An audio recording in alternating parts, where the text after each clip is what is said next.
ভাবুন একবার, ৪২ বছর ধরে একটি মৃতদেহ একটি শহরের ব্যস্ত অ্যাপার্টমেন্টে সকলের অগোচরে বসে রইল, কিন্তু কেউ বুঝতেই পারেনি এটা কিভাবে সম্ভব হলো। ঘটনাটি হলো হেডভিগা গলিক নামের একজন মহিলা জাগরের শহরে একটি অ্যাপার্টমেন্টে একা থাকতেন। 1924 সালে তার জন্ম হয়েছিল।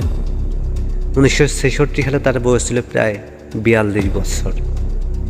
সেই বছর তিনি তার প্রতিবেশীদের শেষবারের মতো জানান যে তিনি কিছুদিনের জন্য বাইরে যাচ্ছেন। এরপর তাকে আর কেউ কখনো দেখেনি। প্রতিবেশীরা এবং বাড়ির অন্যান্য বাসিন্দারা ভেবেছিল যে হেডভিগা হয়তো তার পুরনো ফ্ল্যাট ছেড়ে শহরের অন্য কোথাও চলে গেছেন, অথবা অন্য কোনো দেশে পাড়ি দিয়েছেন। সেই সময়কার পরিস্থিতি এবং যোগাযোগের ব্যবস্থা আজকের মতো উন্নত ছিল না, তাই কেউ তার খোঁজ নেওয়ার প্রয়োজন মনে করেনি। এভাবেই কেটে যায় 1 বছর, 2 বছর, 10 বছর।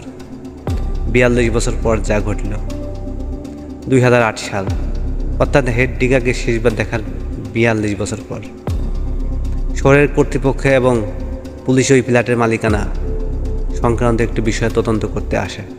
ফ্ল্যাটটি বহু বছর ধরে পরিত্যক্ত অবস্থায় থাকায় তার দরজা ভেঙে ভিতরে প্রবেশ করার সিদ্ধান্ত নেয়।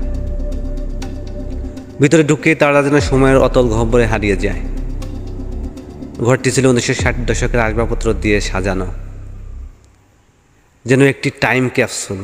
আর সেই ঘরের ভিতরে একটি চেয়ারে বসা অবস্থায় তারা দেখতে পান হেডভিগা গলিকের কঙ্কাল। হেডভিগার কঙ্কালটি একটি আরাম কেদারায় বসা ছিল, ঠিক তার টেবিলের সামনে। তার পাশে একটি টেবিলে একটি চায়ের কাপ রাখা ছিল। কাপে তিনি হয়তো শেষবারের মতো চা পান করেছিলেন। পুরো ঘর মাকড়সার জালে ঢাকা ছিল, কিন্তু কোনো জিনিস চুরি বা এলোমেলো করা হয়নি।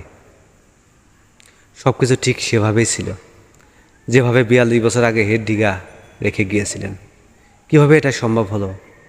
তদন্তে জানা যায় হেডভিগা সম্ভবত 1966 সালে তার চেয়ারে বসে স্বাভাবিকভাবেই মারা গিয়েছিলেন।